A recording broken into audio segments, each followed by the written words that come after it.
사랑하고 축복합니다. 우리 중고등부 친구 여러분, 이제 목요일입니다. 한 주 이제 중반을 넘어가는 상황 가운데 있습니다. 어떻게 계속적으로 하나님의 말씀 가운데 함께 나가고 있는지 궁금하고요. 또 묵상 가운데 나가고 있는지 3월달 우리가 큐티 대회를 통해서 많은 친구들에게도 계속적으로 하나님 말씀 묵상하고자 했던 그 노력들이 이제 끝난 것이 아니라 계속적으로 진행됐으면 좋겠다는 생각이 들었습니다.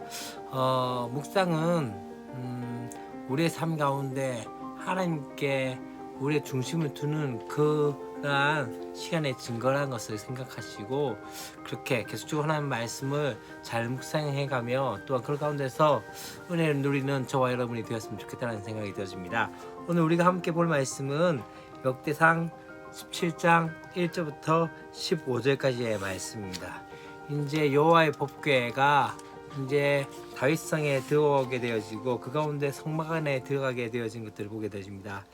그러한 가운데서 지금 다윗은 어떤 모습을 생각하고 있습니까? 어떤 생각을 하고 있습니까? 바로 그의 궁전에 이 법궤가 있는 것에 대해서 생각하면서 이 휘장 안에 있는 것들에 대해서 자신은 백향목 궁에 거주하고 있는데 하나님의 법궤가 저 장막 안에 있다는 것에 대해서 너무나도 안타깝게 여기고 그것에 대해서 나단에게 묻기 시작한 거죠. 그래서 어떻게 합니까? 나단이 아마 하나님께서도 그러한 뜻들을 알기 때문에 마음껏 행해 달라고 그렇게 말씀하는 것들을 보게 되어집니다. 지금 그러면서 이제 다시 그러한 이야기가 끝나고 난 다음에 하나님께서 나단에게 그 말씀이 임하기 시작하면서 어떻게 이야기한다면요, 그렇게 합니다. 여호와의 말씀이 너는 내가 거할 집을 건축하지 말라, 다윗에게 그렇게 이야기하라고 하는 것이죠. 그러면서 어떻게 이야기합니까? 뒷부분에서 내가 애굽에서 올라오게 한 날부터 오늘날까지 집에 있지 아니하고 이 장막과 저 장막에 있으면서 그렇게 지냈다라고 말씀하면서 그것은 바로 이 백성을 먹이기 위해서 또 이 백성과 함께하기 위해서였다. 뒤에 부분은 어떻게 이야기합니까? 내가 어떤 사사들에게 내 집을 백향목을 건축하지 아니하였느냐 하면서 그렇게 한 적이 있냐라고 말씀을 하고 있는 것들을 보게 되었습니다. 곧 무엇을 의미하는 것입니까? 바로 다윗이 성전 건축을 하는 것에 대해서 하나님께서 그에 대해서 허락하지 않는 그 모습들이 3절부터 6절까지의 말씀 가운데 나아가게 되어지는 것이죠. 그러고 난 다음에 이제는 하나님께서 그 가운데서 어떤 이야기 한다면 7절부터 11절까지 말씀 가운데 하나님께서 이 다윗의 왕조를 세워 주시겠다라고 말씀을 하고 있는 거죠. 곧 만군의 여호와께서 이같이 이처럼 말씀하는데 내가 너를 목장 곧 양떼를 따라다니던 데에서 데려다가 내 백성 이스라엘 주권자를 삼았고 네가 어디로 가든지 내가 너와 함께 있었다라고 말씀을 하면서 모든 대적들이 네 앞에서 멸하는즉 내가 너를 존귀한 자들의 이름같이 내가 너를 만들어주겠다라고 말씀하면서 또 어떻게 이야기합니까? 내가 또 내 백성 이스라엘을 위하여 한 곳을 정하여 그들을 심고 그들이 그곳에 거주하면서 다시는 옮겨가지 아니하게 하며 악한 사람들과 전과 같이 그들을 해치 못하게 하며 전에 내가 사사에게 명령하여 내 백성 이스라엘을 다스리던 때와 같지 아니하고 또 내 모든 대적으로 내게 복종하리라. 또 내게 이르노니 여호와가 너를 위하여 한 왕조를 세울 것이다 하고 이야기하면서 그 왕조에 대해서 어떻게 한다고 이야기합니까? 네 아들 중에서 한 명에게 세우고 그 나라를 견고하게 만들어 주겠다라고 말씀을 하고 있는 것을 보게 되었습니다. 곧 어떤 얘기를 하고 있는 것일까요? 바로 이 다윗이 하나님의 그 죄송합니다.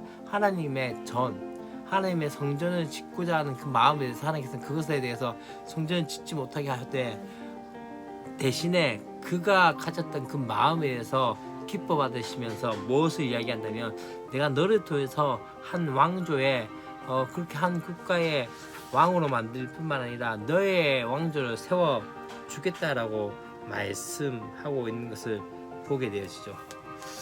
곧 여기서 사실 하나님께서는 세 가지 약속을 하는 것을 보게 되어집니다. 첫 번째는 다윗의 이름을 어떻게 한다고요? 위대하게 만들어 주겠다라고 하는 것들을 보게 되어집니다. 두 번째 약속은 무엇입니까? 백성들을 한 곳에 심으시겠다는 것이죠. 곧 이리저리 옮겨 다니지 않고 또한 그렇게 보호해 주겠다라고 말씀합니다. 세 번째는 뭘 이야기합니까? 다윗 왕조를 세워 주시겠다라고 하는 것들을 보게 됩니다. 그리고 난 다음에 이제 마지막으로 12절부터 15절까지 말씀 가운데는 다윗에 대한 후손에 대한 약속을 말씀하시는데, 바로 다윗의 후손을 통해서 하나님의 집을 건축할 수 있도록 허락하신다는 것을 말씀을 하게 되어집니다. 두 번째는 무엇입니까? 하나님께서 그의 왕좌를 영원히 세워 주시겠다라고 말씀을 하고 있는 것을 보게 되었습니다. 그러면서 하나님께서 뭘 이야기한다면요, 계속적으로 그 상황 가운데 하나님께서 나는 그의 아버지가 되고 그는 나의 아들이 될 것이다, 왕자가 영원할 것이다 라고 이야기하면서 계속적으로 다윗 왕조 언약을 통해서 되어질 그 왕조의 영원성을 강조하는 그 모습들을 보게 되십니다. 그러면서 또 14절 말씀에 그런 얘기를 합니다. 내 집과 내 나라라고 표현한 것들을 보게 되었습니다. 곧 하나님께서 다윗 왕조를 세우신 목적이 하나님의 집과 하나님 나라를 위해서라는 것들을 분명히 말씀하고 있는 것을 보게 되어진 것이죠. 우리가 이제 조금 정리를 하고자 합니다. 첫 번째는 무엇이냐면요, 사실 하나님의 집의 건축에 대한 소원을 지금 이 다윗이 토로하고 있는 가운데 자기가 백향목 집에 대해서 있는데 하나님 집이 저 휘장 아래 있다는 것에 대해서 안타까워하는 그 모습들 가운데 하나님께서는 어떻게 하십니까? 그 일에 대해서 허락하지 않는 모습들을 보게 되십니다. 나단은 다윗 왕의 그 선한 열망보다 더욱 선명하게 말씀하시는 하나님의 음성을 대언하는 그 모습들을 보면서 사실 다윗 역시 선한 소원과 의도를 품었지만 허락되지 않은 그 하나님의 응답에 수용하는 그 모습들을 보게 됩니다. 때로는 분명한 것은요, 하나님께서는 우리 안에서 어떠합니까? 소원을 두고 행하십니다. 그러나 또 한 가지는요, 언제나 말씀 속에서 확실한 뜻을 나타내고 우리를 인도해 가신다는 거죠. 그렇기 때문에 말씀에 항상 잘 귀를 기울일 때 내 뜻과 나의 생각을 교정할 수 있는 겸손한 태도와 또한 주의 뜻에 응답할 수 있고 수용할 수 있는 믿음의 자세가 되어질 수 있다는 것이죠. 사실 하나님께서 지금 다윗에게 이야기했던 것 중에 하나가 출애굽과 사사시대에 대해서 이야기하면서 첫 번째 이야기한 것 중에 하나가 한 번도 하나님께서 성전 건축을 요구하지 않으셨다는 것들을 이야기하면서 오히려 어떻게 합니까? 자신이 거할 처소보다 자기 백성을 그렇게 안전히 안식할 처소에 더 관심을 두고 있는 것들을 보게 되었습니다. 하나님의 집을 향한 다윗의 열성보다 더 큰 마음이 어디 있는 것이죠? 바로 자기 백성을 향한 하나님의 마음이 더 크고 기뻤던 것이죠. 어쩌면 이것을 잘 알아야 됩니다.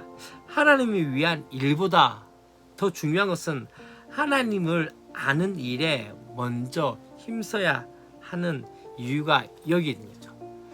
우리가 선한 뜻, 선하게 했다고 생각하지만 어쩌면 하나님보다 더 앞서 나가려고 할 때가 있었다는 것을 기억하셔야 됩니다. 이제 다윗의 아들을 하나님께서 양자로 삼으시고 그를 통해서 성전을 건축하시고 그의 왕조를 견고하게 하실 것에 대해서 말씀하면서 어떻게 합니까? 사울처럼 그렇게 왕조의 안정과 견고함을 위해 인간적인 개교나 술수를 부리지 말고 신실하신 하나님의 언약과 인자를 의지하라고 말씀하고 있는 거죠. 여러분, 우리의 구원과 안전, 또 우리에게 궁극적인 우리의 모든 것은 바로 나의 열심이 아니라 하나님의 열심, 하나님의 성실하심에 있다는 것을 알고 겸손히 하나님과 따라가는 저 여러분 되었으면 좋겠습니다. 꼭 그 찬양이 생각나게 됩니다. 오늘 이곳에 계신 성령님, 그 찬양 가운데 주님보다 앞서지 않고 겸손하게 주님의 말씀 기다리니 라는 그 부분, 여러분 이게 우리의 신앙의 모습이 되었으면 좋겠다고 생각이 되집니다. 나의 열심이 아니라 하나님의 성실하심이 우리의 삶을 다스리는 그 역사가 있었으면 좋겠습니다. 내일 또 우리가 함께 말씀 가운데 나갔으면 좋겠습니다. 사랑하고 축복합니다.